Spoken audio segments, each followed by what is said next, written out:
This is part 2 of my ongoing saga with water. Remember when I talked to you about dehydration and how you had to drink 64 ounces of water a day? Well, this is an update. I'm drowning in it. Hi, I'm Denise and welcome to Travels in My Chair. I thought I'd do this video while it's still fresh in my mind because this all happened in the last few days, so I get on with it while I can. So, remember I did the video about 2 videos ago about being dehydrated, how my veins were collapsing and they couldn't get a vein, and ended up having to get an ER nurse when I was in for a CT scan with contrasting dye. They couldn't get a vein on my right or my left arm and had to go on in my hand, which was super painful. Not as bad as the shock, but it was painful. I thought, I'm damned, I'm not going to have that happen again, so I have to drink 64 ounces of water a day for 2 days before I go and have any blood work done. I will do it. Well, let me tell you, the reality of that is one thing if you're an active person and you're always walking, running, cleaning, doing whatever. 64 ounces of water isn't that much. But when you're sitting all day and you have to go to the bathroom every 3/4 of an hour and it takes you 10 minutes to get off the recliner into the wheelchair and then onto the toilet, that means you're probably heading for the toilet about every half hour, which is just not doable. And I had a few accidents, which is bloody embarrassing. You know, I'm 72, I'm not 1. Anyway, I thought, hey, if it's going to make it work, I only have to get the blood work done every 10 weeks. I can do it, I guess. But I don't know whether it's possible for me to down 64 ounces of water a day. I think I can do 16, but I just can't do 64. So I went the other day, back a few days I went, it was 2 Mondays ago, went to get blood work done before I went for my bone infusion. And I said to her, how are my veins? I just drank a ton of water and I told you I'd try hot water, see if that would work. She said, hey, your veins are plump, they look great. I thought, okay, then maybe hot water does help. She says, sometimes because of this change of the weather when it's cold out, she says, you have very small veins anyway. What'll happen is that the cold just contracts them. So maybe that's your problem.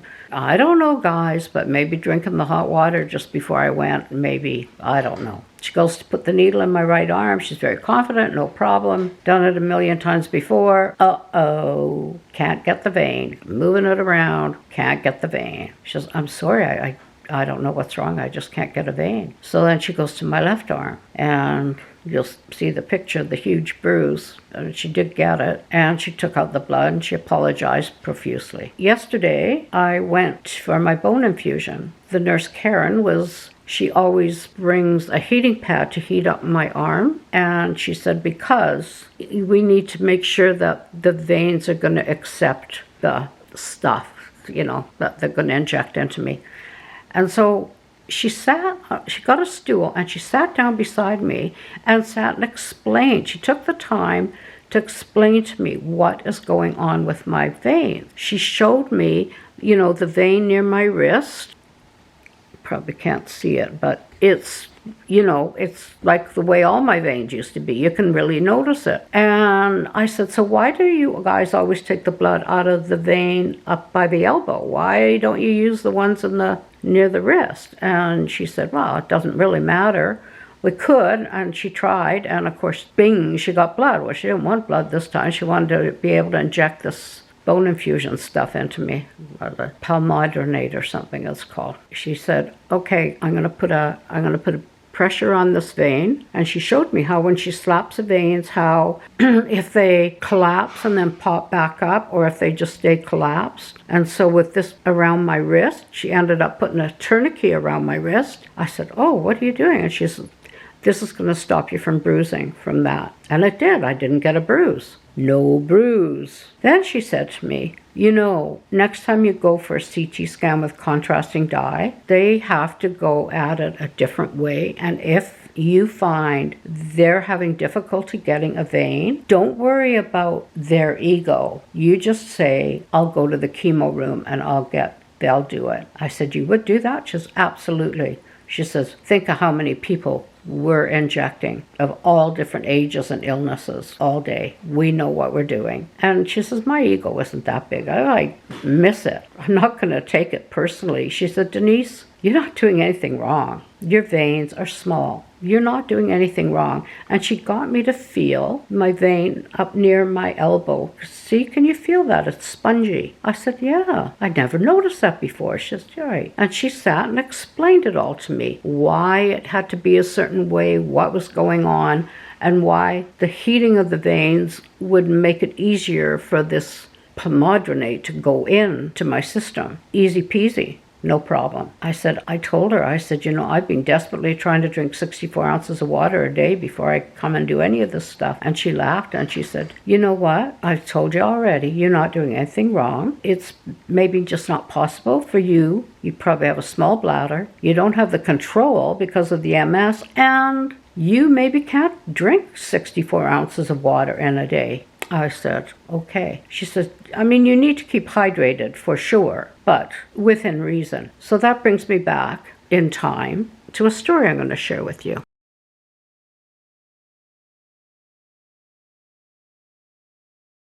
About 20 years ago, before everybody was walking around with a big cup of Starbucks coffee, there was that craze of everybody walking around with a bottle of water. Do you remember? I don't know how it started. It was like, you have to drink water, you have to drink water. Anyway, one day I was at work and my boss said, Denise, come in here. Come into my office. I want to show you this article in the paper. And it was about a man in the States who drank so much water that it did something to his brain. It was like he got water on his brain or something, and he died. Had too much fluid on his brain. And then last night, just before I went to bed, Alan told me that Brooke Shields had a grand mal seizure, and they thought that part of it was because she had water on her brain, but drinking too much water and not getting enough salt. So think about it, guys, okay? That's my water update. I am not going to drink 64 ounces of water a day.